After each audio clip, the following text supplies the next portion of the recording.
Je suis venue ici, je n'ai pas de famille, je ne connais personne et je devais apprendre la langue. Ce n'était pas facile, il a fallu beaucoup de courage.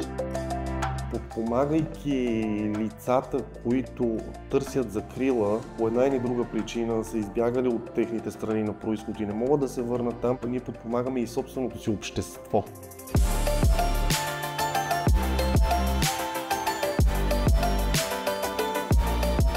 Mi chiamo Pelagie Kabanga e vengo dalla Repubblica Democratica del Congo e sono in Italia da circa 6 anni. Sto lavorando come operatore sociosanitaria. Ciao Тодор! Здравей, Пелажи!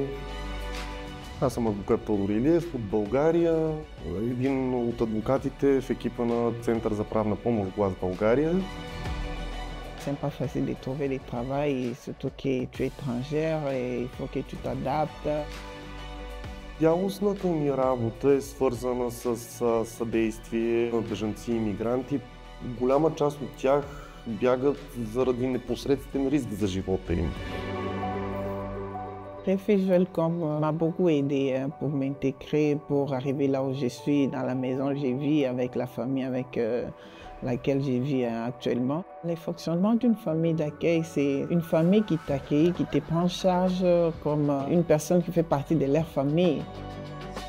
Бежанците, мигрантите, търсещите закрила, получават действително съдействие в различни насоки от множество главно неправителствени организации, в това число медицинска помощ, в това число психологическа, социална помощ, курсове езикови.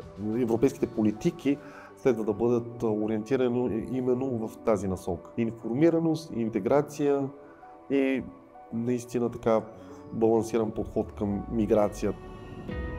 J'aime beaucoup donner, aider les patients et c'est là où je me suis mis à faire le travail.